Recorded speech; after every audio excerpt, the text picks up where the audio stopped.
Happy Wednesday. Hey guys, it's Ryan. Feathers Elite Pigeon Auctions. Well, that's where you originally know me from. But this is the Feathers Elite Racing Pigeon Network, and it's Wednesday.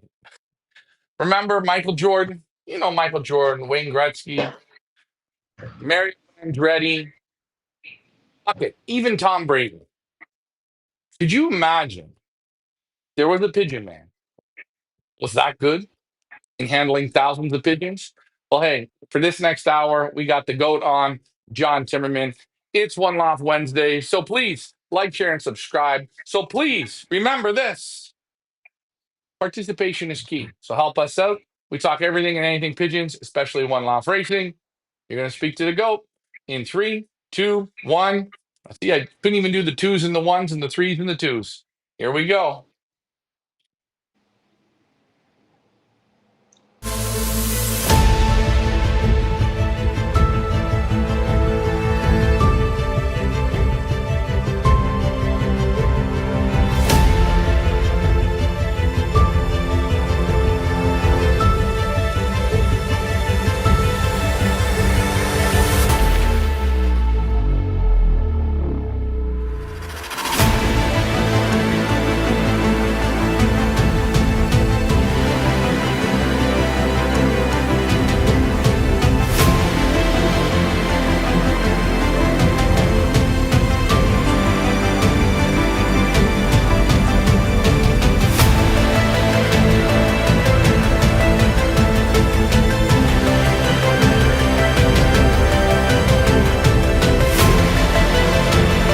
Here we go, guys. 7 seconds before the end of the event.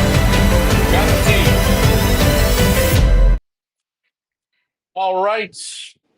Happy Wednesday. There is the man. He is the GOAT. John Timmerman. How's it going, Johnny boy? It's going good, bud. Everything's good over here in San Diego. Yeah, it looks good. It looks nice. It It's looks always it's, sunny. it's always good. It's always good when you get to play with pigeons every day. You know, that's the It- dream. yeah, you think about it, eh? When you talk to people and you tell them what you do, you ever notice you can go to any. You remember when you were growing up? Like, you were in your 20s and or even in your like 17, 18, you kind of didn't want to tell people you did pigeons because as soon as you mentioned it, there was like Oh, 900 questions. well, not only that, they look at you differently. And I mean, I still recall being in high school. You know, I went to a private school, all guys, and one of the guys used to just razz me all the time. But he did. Even at 18 years old or 17 at the time, I used to think about, you know, what hobby gives you that possibility of interacting with so many various professionals. And I mean, you're rubbing elbows. I shouldn't say you're rubbing elbows, but you're in the presence of, could be hotel owners, could be contractors, could be physicians, could be lawyers.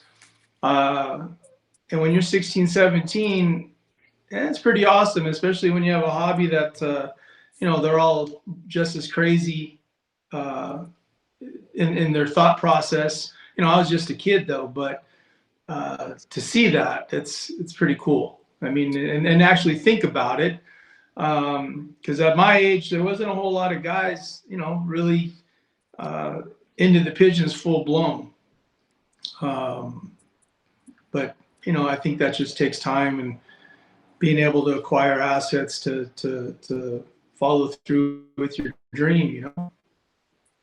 Yeah, it's an interesting thing because it's the only sport. I mean, it's kind of cool because you can be 20 years old and still a young man. And you can be competing with a guy that's 70 years old with a cane and he can't, he's not moving like you. You can carry four baskets at a time and he's competing against you and you go, how did that guy do it? You know what I mean? But then in the same token, they watch you and they go, "Well, geez, this young guy, he's doing great." Like it's a very interesting sport uh, for that. And you're 100% right. The people that you meet, uh, you never know who you're going to meet in the pigeon hobby. in Well, professions. and that's just it. Is that you know you're at a club function, you're at a convention, um, and you're meeting these people when they're just real people. No, not trying to sell some. Most of them, I should say. I mean, outside of the pigeon, the vendors or the pigeon breeders that are trying to sell birds, but for the most part, you're catching people that are being low key, being real, doing something they truly enjoy, and that's the unique part of our sport that at a young age that you could have people that really inspire you to maybe take a few different steps to become successful. And that's I mean, when you're young and we all been there, like, where are we going, what are we doing in our life, what profession are we going to follow? And you if you're able to be fortunate enough to run into these type of individuals, it just it outlines life a little better for you. Yeah, it's always interesting to see the people that you meet because you always end up finding there's always it's funny you'll connect with like I always seem to connect with guys that and it's weird guys that are like in their 70s. I get along with guys in their 70s like it's like I don't know like if I was born at one point with them and then I died and I'm just like my buddy Marcel. I mean, I can have him over. We can go out. We can go have dinner, or I can go over to his house, and we just enjoy it. And he tell me all these stories about pigeons or about cutting diamonds and all this interesting stuff, or even like just flying pigeons and all these little things. And it's so amazing how different age get together. And for people watching this, I'm good friends with Emil Denny's, and he's going to have his 80th birthday this year. And again, he invited me in July to go to his birthday, or sorry, in August, which I don't know if I'm going to be able to. But he always said to me, if you want to grow to be a very old man, he says, you always got to keep young men as your friends. So, when I'm 80, I want to have still 40-year-old men, 30-year-old men as my friends. So they keep the youth in me. And I talk about it with my neighbor here, Sorrel Lambrex. Uh, he's still got the drive in his mid 70s, but he's got his two young sons, a 40-year-old and a 38-year-old son that are help, keep it going. And it's a beautiful sport that way. I think it's that's one thing I really, really enjoy about pigeons is the age group and the interaction. And like you said, you can meet a doctor and he's great when you're with the pigeons. You're not looking at him like, oh, he's a doctor or a lawyer. You know what I mean?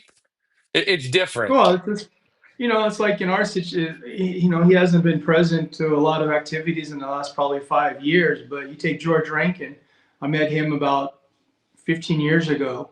Um, but I don't think many people realize he was instrumental in that world.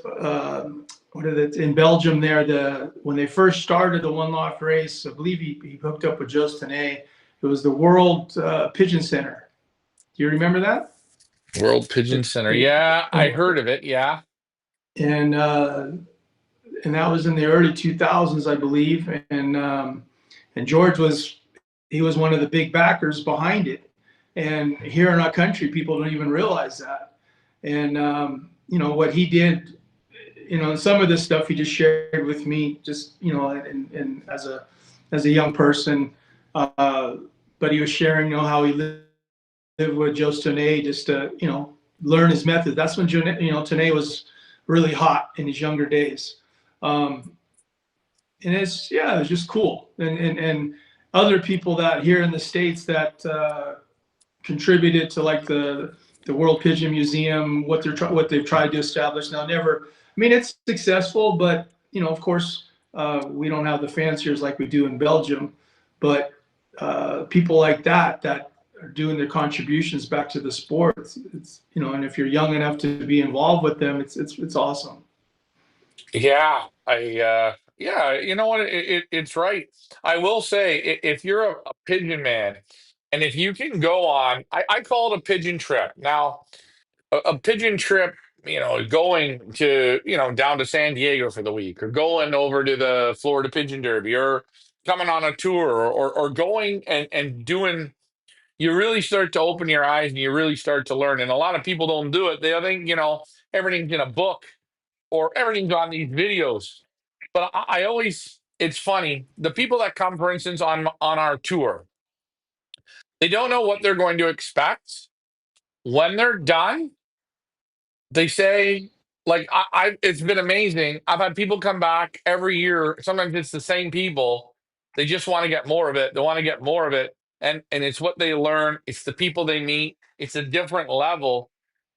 And it's pretty neat. And I think people are sometimes afraid to go out and try these things. You know what I mean? Like, get out there and learn and rub a little bit of elbows if you can. Forget watching this shit online. Go out and experience it. I've told, I had people ask me, well, is San Diego that good? I'm telling you, it's that good. I've been to a lot of races. It's that good. Now, I haven't been since Ron Steinbrenner, but I know the work that you guys put in. I know it's still going to have that. It's going to have that, but with different people, different characters, I guess. But yeah, Well, the thing hey, is, we always try.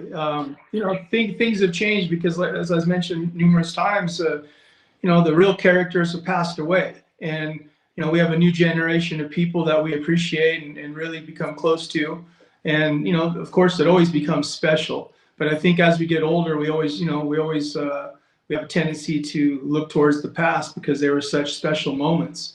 But we always try, Steve, those of you that have seen Steve Miner, I mean, he's actually going to be 79 years old here in another week and a half. And so if there are mistakes that he makes, so what? He's doing it. And to have someone who has a history in the sport and be contribution, he's earned that. Not the mistakes, of course, but to just to have people involved, it's that's what makes it truly special. yeah, and I think it's great. I mean, people don't realize. I mean, you know it, John, but putting these races on and being organized and responsible. So, when you're 79 years old, you're in your mid 70s or 80s. It's a lot of work, you know. And I say to people, hey, you gotta be easy, Nobody's trying to make a mistake. I forgot to turn the clock on, maybe, or I forgot to open a chute. It was like I said, this weekend was so cute. I'm there at Marcel's, and I said, "Well, when do you expect the bird?" And he said, "Oh, in 5 minutes, I think." I said, okay.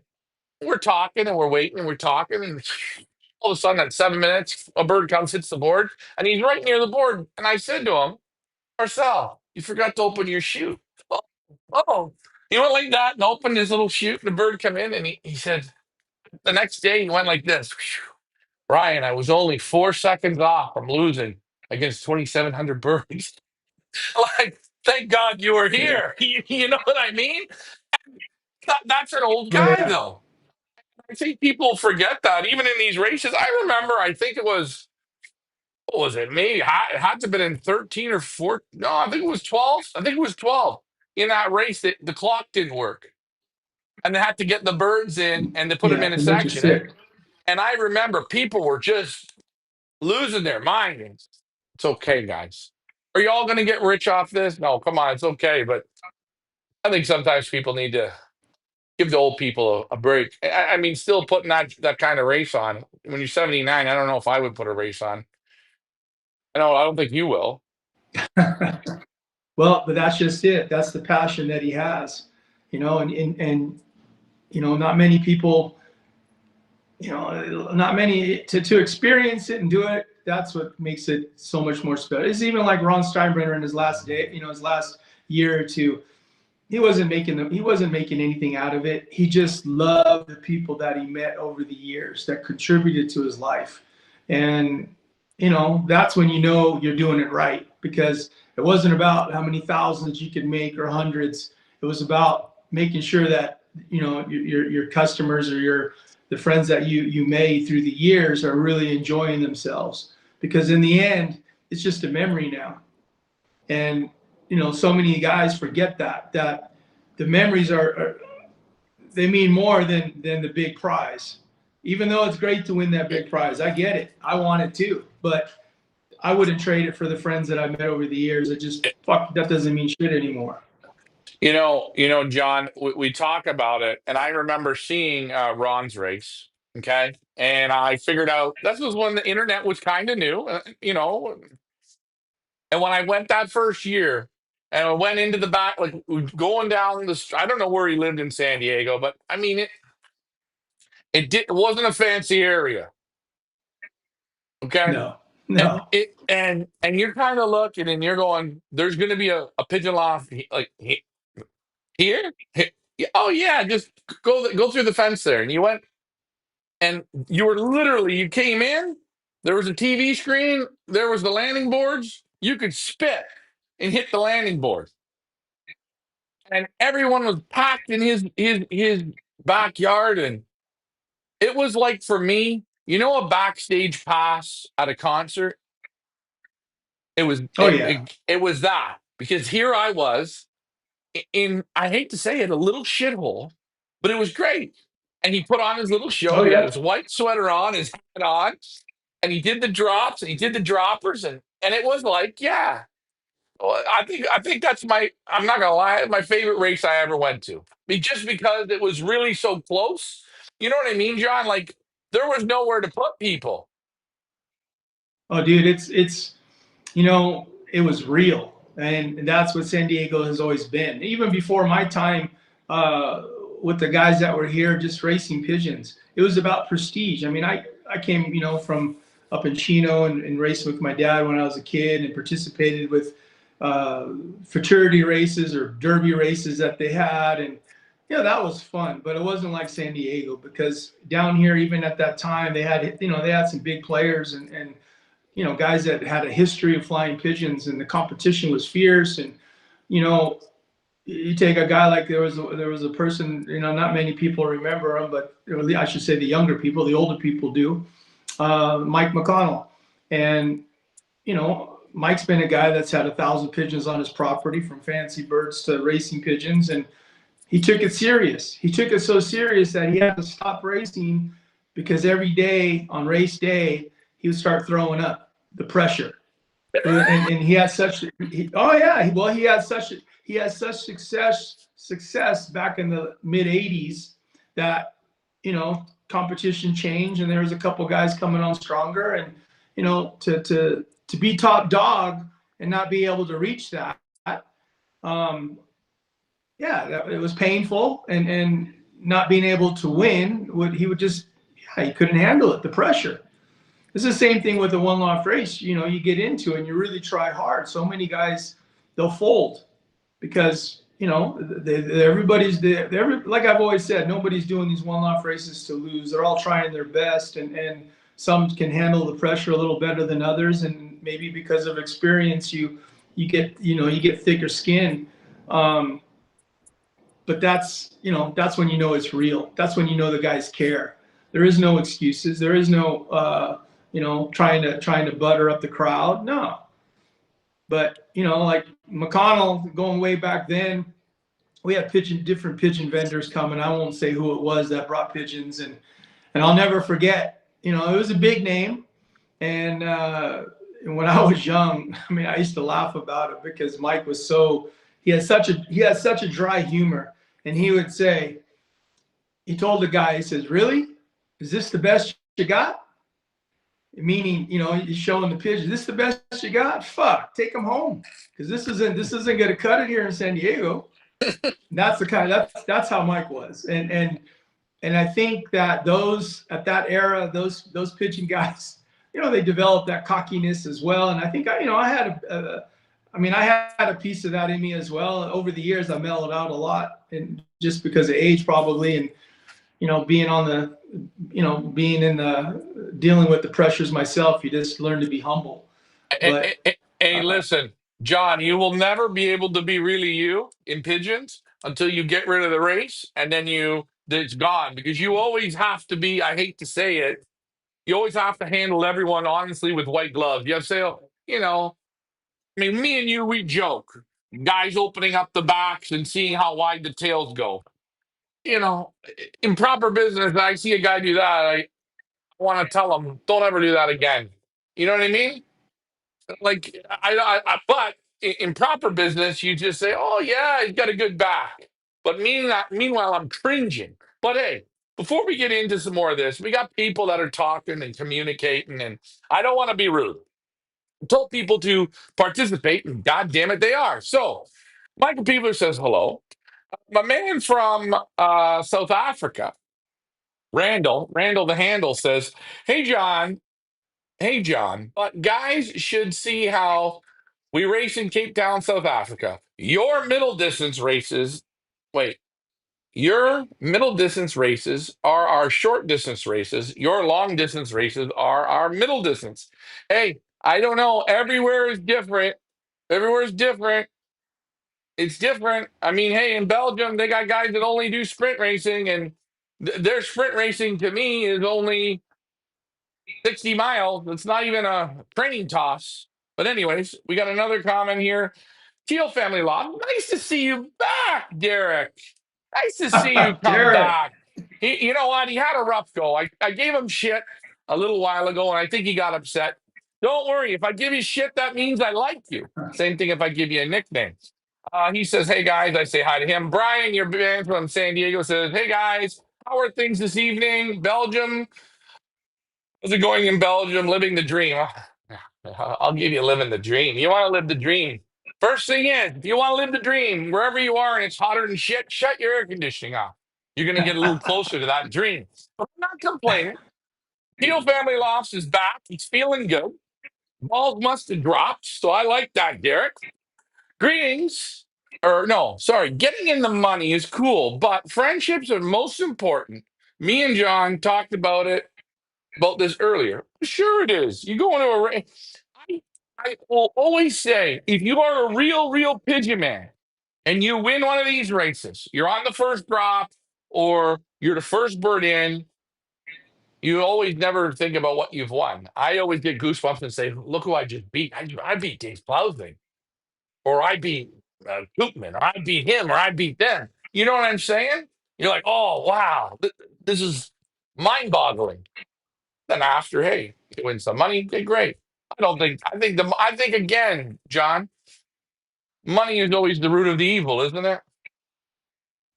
Well, after you do this for long enough, you start to see that. I mean, of course, I mean that's what it's. You participate in order to hopefully, uh, you know, get better or get just to improve your facility or improve your breeding stock.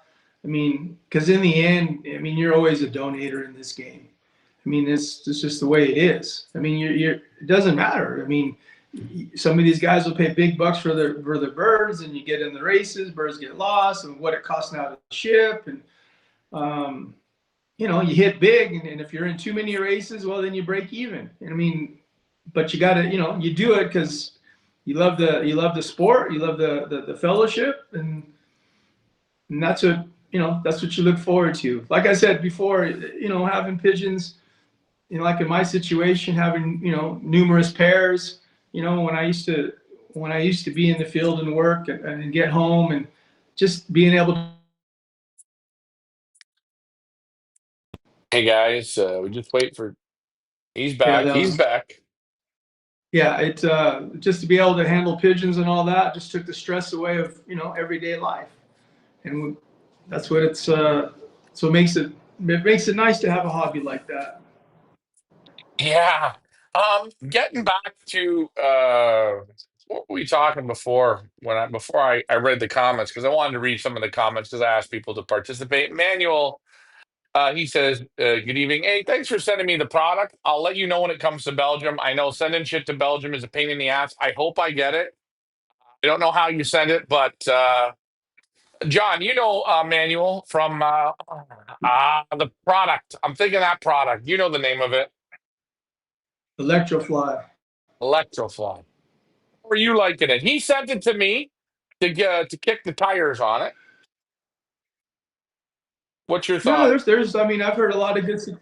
I think Manuel's new to the game as far as racing pigeons, but I think he's so far from what I met from him, he's outstanding outstanding individual. He backs his product, and from what my uses of it, it's so far it's been okay. But I've seen the comments that people have used, been with using the product, especially with warm days, and people are happy. Okay. So that's all good. Hey, there's a little plug. Um, this week here we've had such hot conditions, and it's funny. You might have My Hmm? you might have to use it for yourself. Yeah, yeah. Is that what it's for? Hot conditions? What is it like an It's electrolyte? electrolyte. Yeah, yeah. Okay. No, no. Well, hey, when I get it, hopefully I get it. I'll make sure I make a post on it. But it was funny here. My property here, the landscaper that comes, he's a Lambrecht, but he cuts the grass, which is a nice little perk here. But I had all my young birds out, and the young birds are out on the board, and I guess they were down on the grass in front of my loft, and he come around with the lawnmower. I was inside getting a drink. And the birds went up, and he come over and he pulling a dither. And I said, well, what's the problem? He said, oh, I'm so sorry. I scared your birds off the grass. And I said, what do who cares? I'm cutting the grass. Do you want me to stop cutting the grass while your birds are out? He started laughing. I said, no, no, no. You don't have to worry about that. And then he said to me, well, pigeons are money and pigeons are business and pigeons are this. I don't want to screw up your team. This isn't a pigeon guy. And he knows here in this country, the small little deep, like, you guys are worried about that. I said, well, if the pigeons can't take the lawnmower, what's, you know what I mean? But just the way of thinking. So obviously the Lambrechts don't like to have their birds out with the lawnmower going. For me, I thought it was funny, but just how people think, eh? It's weird that they would even be worried about this. I said, like, if the pigeon can't handle the lawnmower, what are we Well, doing? you have everybody's got their own little fortes on what they do at the loft. Myself, I mean, I was always taught the louder you are and the more you bring the stick up to them, the more the birds are going to adapt to get used to what you want. So it's just a question of preference. Yeah, my mindset, yeah, you got to be cautious, this and that. Sure, if a baby just came home, or sure, if it's race day, of course, you don't want to startle a bird. But if it's in between training and just settling after they've been out a few times, man, the more noise, the better. Yeah, I'll tell you a story. Again, we talk about old pigeon guys, and this is a good one. A guy, his name was Bill Sheridan. He was a real, real pigeon man. You would instantly liked him. He was one of those characters, just like your Marty Laddens, and the same thing, right? And his neighbor hated pigeons. I mean, hated them. So his neighbor figured out when it was race day to start the lawnmower, put it right by the fence, and run the lawnmower. He got so mad at his neighbor every morning at 7 o'clock.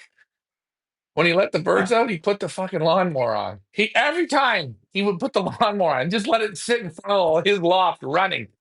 And he did that for a whole year. He said, I didn't cut the garage, just had the thing running. But you know what I mean? Like, those are characters, man. Those Yeah, are the old pigeon men we talk about. And just a funny story, you know, yeah, lawnmower story. And you're right, though. Be loud at the loft, or get your hands involved, or even talking to the pigeons. I find people don't do it enough. You use the same words with pigeons, and they understand. You know. Okay, we got a comment. Uh, oh, you're getting a congratulations here. I think you know what we got to give Brian a free perch fee into your race. No, I'm joking. He says John won the last two races in San Diego, only shipping two birds, and beat his local competitors. Great job, John. Two birds. You see, I'm telling you. Do guys look at you when you ship two birds like, what are you doing shipping two birds? Do they look at you like it's stupid? Oh, of course. But that's the, to me that I don't know. I even when I raced with my dad was always a big player and played with a lot of birds. And uh, I don't know. I guess maybe because I was so heavily involved with doing a lot of the work when I was a kid, I just man, I enjoy just picking the ones that were right to go, and that just became a challenge. And until present day, where you're flying against guys that have a good army. Um, that makes it even that much better if I could pick out a few and beat someone. Doesn't happen all the time, but if uh, it's old school, you're setting up the bird to win. You're not just shipping what you got to ship to just a place. And to me, I mean, there's different people are going to have different theories on that, but that was always the enjoyment of really, you know, motivating your bird or conditioning your pigeon. And, you either knew you were on or off. And it's so much harder to do. If you got a small team, if you don't know what you're doing, you're out. The more pigeons you have, of course, you're going to have, if you got 20, 30, or 50 to pick from, you're going to have one of the birds are going to be conditioned to win. And sometimes it's just, you'll have a little bit more of an advantage. But when you start stretching them out, then it's a question of, being able and motivation wise. And, there's always some luck involved, but it's still a You know, good, it's a good feeling when you get it right. yeah, here in Belgium to win championships, you always have to pick your first three nominated. So you have to put your first, second, and third nominated in when you put them at the club. Everyone sheets always got the three top pigeons. That's the order that they're. That's the three. And you shipping two pigeons, that's more of an old school pigeon guy move. And young, I think the new generation, they think, oh, if I only got two pigeons, what's my chances? Or you got to learn how to pick and play with your pigeons. I think it's great. I mean, we're doing the same thing here. We're going 666 kilometers for Limoges. We can only send two pigeons, but we're more excited. It's like, okay, here we go. We're gonna fly against 39,000. Do we have a shot in hell? None to none. But we're no, we're still high. Okay. How long is it gonna be? Okay, yeah, give the peanuts. Okay, give that. Like, and you think about it. There's guys that are gonna send 120 birds. That's Yeah. beautiful. That's pigeon men. Fuck the excuse, John. There's no excuse. It's the same thing. You get it in your race. Oh, I had it in my race. Oh, I sent the guy 10 pigeons. Oh, he's only got one bird left. He's done it. You know what? What a shit job. You got one left. Play the game. You're good, John. You're good. Absolutely. Well, very, very few are really, really good. I mean, uh, if they're able to make it to a certain point, to get to the race already is an accomplishment. Let Yeah. alone to clock to win is that's just gravy. But in the old days, you put in five pigeons, and you hope you had one left. That was the mindset. Hey, John, it's changed. It's changed because the pigeon men get soft now. They're not looking at it like that. They're looking at it, well, you did a terrible job. I sent you five and you got one left. Well, why is that? And then you ask them, well, let's look at all the other races that you're in. How many you got left there? Your own Loft of Flying, how many you got there? Look at it. Be honest. But I don't think people do that. They like to point the finger. Mr. Mr. JD Teal said, I mowed last night and birds are used to it. They don't even fly off the board anymore. Well, yeah, that's because John, you've done it enough. That means or JD's a great landscaper. If you're in JD's area, he will come and mow your grass for a small fee.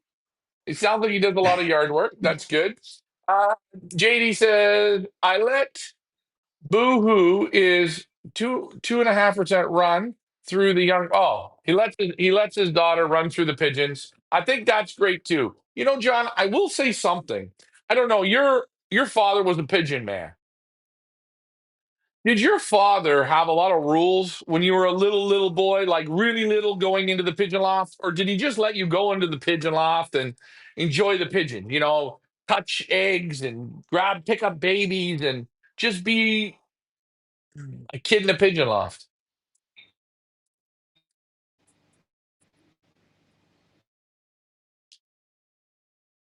Can you hear me, John? We are waiting for John to reconnect. His phone has crapped out. That's okay. He will be back here No, shortly. you know what? You know what? No, I'm here at the loft today, and so I don't know Belgium. Out here in the country, the connection's a little different. That's So I okay. apologize, guys. Did I'm not did at my home. We had to do it a did you little earlier today. did you hear my question? No, what was the question? Okay, so my question is, when you were a little boy, because your father was a pigeon man, when you were really, really little, 2, 3, 4 years old, and you got to go in the pigeon loft, or how was your dad? Did he let you go in the pigeon loft and be a little kid and, hey, pick up the eggs and look at them, or pick up a baby, or put your hand in the nest, and the parent would hit you, and you know what I'm saying? Did he let you be your own little pigeon man, or was it a bunch of rules? No, there's no rules. I mean, only because from what I mean, at a young age, he had me messing around with pigeons. But when I got, what I recall when I got what, 8, 9,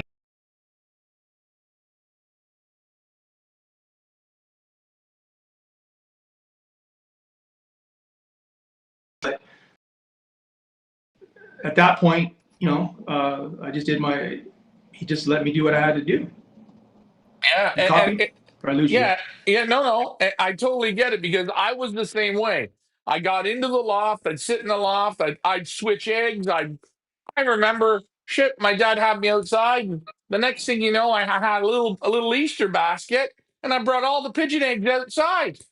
And my dad went, "Oh, what are these?" And he go, "I brought you all the eggs. We didn't know, you know all the eggs. You don't know where they go back." He never scolded me. Oh yeah, thank you. Yeah, yeah. Okay, well let's go put them back wherever, right? But I said, well, how did you put up with that? Because you want to raise your pigeons and you have your kids. And he said, well, wait a minute. Once you fell in love with pigeons, that's Yeah. that then you're hooked. And you know what? He sacrificed maybe 3 or 4 years because by the time I was 8 or 9, I go to my dad, Dad, well, why are we losing? Oh, well, we got to get a little more serious. And come on, what are we gonna do? And we played together. He made me a pigeon man. And I think people, I know this is a one-off show. We can talk about your race, and that's great. We do that, but I'm saying I think people with kids take the rules down a little bit. Pigeons supposed to be fun, and once those kids fall in love, you're injected with the disease, John. Oh yeah. Well, when it comes to this game, I mean, there's really never really a right or wrong way. Um, there's a lot of different ways to success in this game. Um, so yeah, it's cool if you're like my father. He worked all the time, so that's pretty much why I did it for I did the sport for the love of my dad, and then I just grew into it, and until I made it a business, and here we are. You know, but it's for me, it started with the bond with my dad, and my dad was an immigrant, and he didn't have the time, and I did it for him. And of course, when I was young, I didn't know about the different vitamins, B12, and at that time, they had a product, egg formula, which was a tyramycin-based product that you would give, and learned all that stuff and stuff that because my dad did all the reading. He read, that's just like we are today on the internet. That's how he was back, reading all the old books. Yeah, yeah, but it's an interesting way. Uh, I say what I'm saying is it's interesting. I see not all pigeon men can create pigeon sons. Do you know what I'm saying? Like my dad, if my dad met your father, right? He would say 100%, well, your dad is John, your father's a national champion. And you'll say to him, well, he never won a national. He won a few pigeon races, but he maybe wasn't the best. And they'll say, no, he created a pigeon son, a pigeon daughter. He created one.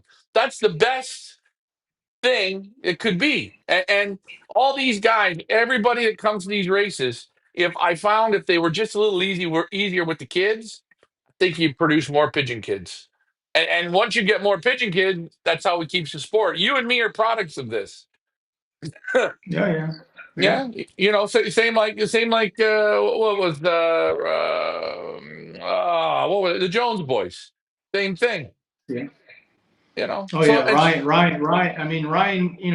Ryan hasn't been with us here in San Diego for a few years, but no, he had a strong passion with his father and his grandfather, and you know, yeah, it's something that he'll always carry with him the rest of his life. okay. Well, I haven't seen them in shit forever. I hope, and hopefully they send some birds. I'd love to see them down there. Haven't seen them in a while, but how it Yeah, goes. Lots we of didn't have races to get in. he came when the beer was not on ice that year, and it pissed him off. Hey, you know what? I know what it's about, and it's so funny. I always ask people, like, you think about it, eh? What are you really mad at? What are you really upset about? The beer wasn't on ice. It's a first world problem. Warm beer is better than no beer. You get what I'm Yeah, saying? yeah, And I look at it, and people do it with everything. Always upset. You can never make everyone happy. And I'll tell you, John, uh, and I think you probably agree with what I'm saying. When you run this race every year, have you ever noticed you're only as good, John, as the last time those birds went out? well, yeah. You just hope that you don't take any hits along the way, and with the way Mother Nature is, it's definitely becoming more challenging. The weather's so inconsistent now that that's what makes it really difficult. Even from the beginning phase, normally you have your seasons, right? Where for us in San Diego, we get our June gloom, and then all of a sudden we start warming up, and you go through the summer, it's warm, and then it will start cooling down. Well, that doesn't happen now. It only gets hotter. And So and here's another JD Teal. He says this. It's funny because this kind of worked the same way in my house with my sister. But JD says my dad was strict in the loft with my brother and sister. They hated the birds, uh, and they hated them. But when he went into, I'm just shortening it up. When he was raised, his dad let him do what he wanted, changed the rules. And take a look at JD. He's out there. He's doing pigeon videos. He's a pigeon man. So again, guys, if you have kids, if you back the rules off and sacrifice a little bit, make it fun for them. Make them fall in love. It's a great, great sport. It really is. And it is a real good family sport. Here, my neighbors, it's unbelievable. My neighbors, I could get a photo. People from the neighborhood come over, old people, in a scooter, like, they can't walk. They're sitting here in the lawn watching the neighbors' pigeons come home. Like it's like going to the sporting event. You know what I mean? Real yeah. community. And people gotta. That's why we say, go to the races if you can. And this is supposed to be about one last thing, John. So I'm gonna ask you, how is it going in the Royal Cup and the California Classic? How's everything up right now? We're going to be on for about another 15 minutes, guys. So get your questions in. I did want to ask because we got off topic. How's the one lofting going, John? Give us an update. Forget the message board because I can't read. Um, no, things are going well. We've had some pigeons that came in and just randomly have a bug, and I asked for the replacement, so those are coming in. But as far as the overall health in the loft, it's fantastic. We've been dealing with the shitty weather as far as uh, in the mornings, wet, damp, and so we just been circumventing what we do with releasing them because in the mornings it's overcast, and then all of a sudden later in the day it's you got strong winds, and when we're settling pigeons, we try to avoid that. Because I know there's going to be a better day. It's just not here yet. So rather than have 400 or 500 pigeons up and they get spooked and the winds catch them, yeah, I've been there, done that. So I'd rather sit on them and wait for a better day for the beginning. But overall, things are going okay. Um, we made some, we're for those that are coming to San Diego, we're looking into the casino, Humul Casino, and then I'm just waiting to get feedback on what we can and cannot do. And but as far as the hospitality that they provide, it's fantastic. So we just have to be a little more patient to get that. But I hope I have an answer here in the next day or two on pricing and what their availability will be for us. Yeah, that's a real nice casino. All the food, everything in there, beautiful. And I mean, it's literally what, 8 minute drive from the loft. 8 minute drive, yeah. It's something And different. I mean, we've always been here in San Diego. We've always stayed on the water, and that's beautiful as well. But at night, hey, this is the group from San Diego likes to party, and so our hotel that we've been staying at for the last 3-4 years, they shut it down too early, and so that's especially with the younger people coming. So that's why we're gonna try it this year and make a change and see what how this hotel how it suits everybody. yeah, and it's not, it's still, I did want to mention, I noticed that the Triple Crown is up over 300 birds. I think he's over 400 now. And you know what? That put a smile to my face because you're always a little worried, eh? When you change a format like that, what's going to happen? But Oh, I'm absolutely. happy for that. I mean, Ahmad, good handler. Well, And they're you know what it is?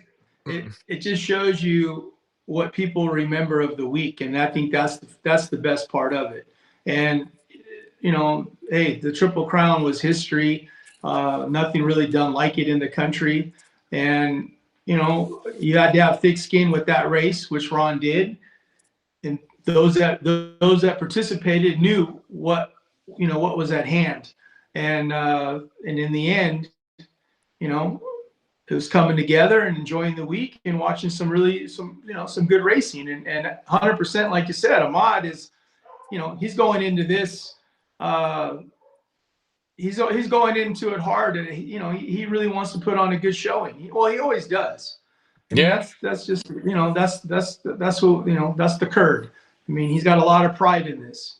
yeah. And you know what? He wants. I know he was there for the Ron Steinbrenner era, and I know everyone had some thoughts of, oh, I should have trained more because I know when we went out for lunch, he has a different thought, and he wants to show. He wants to show something a little different. I think he's gonna put a little different work. It's not gonna be like Ron's, but it's gonna be really, really good. And I think he's out to prove something this year. Don't you? Oh, 100%. Yeah, 100%. It's always good to have a little bit of change, right? I mean, that's how we progress. It might set us back a little bit, but it's also going to move us forward. It's just like me doing these things here with Ryan. Yeah, you're gonna have people that love it, and you're gonna have people that hate it, or they think we're full of shit, whatever the case is. But it's a change, it's something different. That's what you do to progress the sport. And we continue to do something until everyone says, fuck, get rid of these guys. The same thing with a one-off race. I mean, you try it, but that's how you move forward. When I started this back in the late '90s with my own family, looking at what I was involved with. My dad was game because he was a pigeon man. My mom, no, what are you doing? You sure? Why don't you do this? Why don't you do that? But my passion was this. And just like you mentioned, with friends out of high school, they thought I was freaking nuts. But here we are, and I'm living the dream. I've got some great pigeons. I got a beautiful house. I got a beautiful wife. Fuck, I got it made. The only thing I'm doing is why am I still doing this? It's because I really enjoy it, and the people that I've met that carries me on to do it. So Yeah. We grew that's we, we grew up in the same house, man.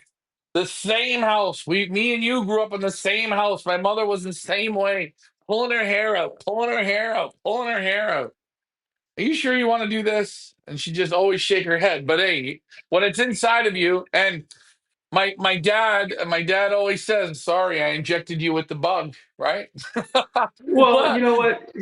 This is the part that's a trip, right? Out of all the years that I've been involved, sure, there's been documentaries done. There's been uh, interviews with people that have done racing. But you take, for example, yourself with Van Garver, they got a big spread on 60 Minutes, $1 million pigeons being stolen. That all of a sudden just eyes open all over the country. Like, fuck, these guys weren't as stupid as we thought. I mean, not that the pigeons have any real, I mean, the value of the pigeons have a bearing on really true pigeon guys, what we do, because there's a lot more involved. But uh, it is interesting how, the sport is getting recognized globally. yeah, I did mention to the guys from 60 Minutes, I said, it would be great if someone could do something on it, on the sport, really. Not the thieves or the money or this, about the beauty in the sport, sharing more of the sport and what makes it great and how fun it is and how, as I always say, it's the only sport you can be a general manager, a coach, a nutritionist. You buy stock, you get rid of stock, you're everything, and you can fire yourself and rehire yourself every year. Every year that didn't work. Okay, back to the drawing board. It's like a professional sports team that you're running, and it's beautiful. But they always show the doom and gloom or the money again. That money's the worst part of it. I hate the money's the worst, John. Well, that's what the people want to see that or hear that, or they want to make that that's what it's all about. But it's not. Like I said, there's prestige that goes into this, and there's a let alone, like I mentioned before, the fellowship that goes along with it. But pigeon racing, there's so many different attributes to this game that's what makes it ongoing. Mhm. I mean, it's not even sometimes it's not even not necessarily always the win. It's also the percentage of birds your team how they performed, and that's what really truly makes it special. Let alone what family of birds are off of what particular hen and cock, which ones hit again. That's what makes it pretty cool. Yeah, we've got two guys. We're going to be on 5 more minutes, John. 5 more minutes, good for you? Yeah, 5 more minutes. I gotta go feed birds too. All right, yeah, I got to still bring birds in here, and it's getting dark. Kirby Jackson 88 says my grandfather didn't have any lost rules, but he didn't keep any prisoners, birds. So I mean, basically, he was in the loft the same way. No rules, fell in love with it. There you go. At the end of the day, guys, and it's the same thing. Even if I think if you're trying to bring your wife or your girlfriend into the sport, and you meet her and you're 25 and you're 20 and you're trying to win pigeon races, let her come in the loft, let her enjoy it, relax with the rules, right? You know, 100%. Yeah. John, it was funny. You go out and you meet people. You meet a girl or whatever, and he's asking you questions, and you say, "I'm sorry, I'm dirty," and they'll look like, "What? Oh, like they get turned off." You say, "Oh yeah, I got the pigeon disease." Listen, you will be gone, and the pigeons will still be here. Every woman I've went out with, I says, "Listen, there's a pecking order here. Pigeons are first, then it's going to be you. As long as we get on that, it's okay." Uh, I look where I am. Where I am. Still single, John. Don't do it my way.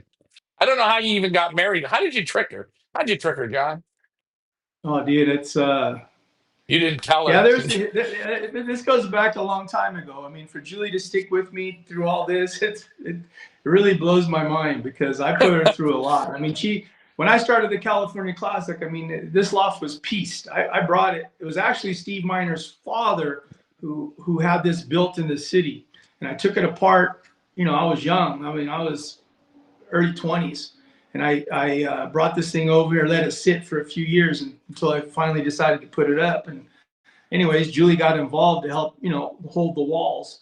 And then years later, even till present day, a couple of weeks ago, I got to go pick up pigeons early, which, mind you, right, when you're racing pigeons, there is a schedule to follow with to stay on top. Well, I'm picking pigeons up weekly. These other guys are able to feed their birds, whatever time they want. Not me. I mean, I got to have Julie feed my birds at 7 o'clock in the morning because I'm not there for one, and 7 o'clock is the only time that she'll do it. So, she did it for me. And of course, I would always say, hey, how much did you feed? Did you feed this? Did you give that? And she goes, shut up. I've done this. This isn't my first rodeo. I know what I'm doing. And so, I mean, I've been very fortunate to have somebody that's had the patience to stick with me to do this. Yeah, we got Kay. Kay, it looks like Niker. He says, "Yes, I left my wife because she couldn't do pigeons." You're not the only one, my friend. You're not the only one. Pigeon widowers. It's like Alcoholics Anonymous. There's pigeon widowers. There's some pigeon men that just go through the women. Women get very Well, hey, jealous of I mean, pigeons.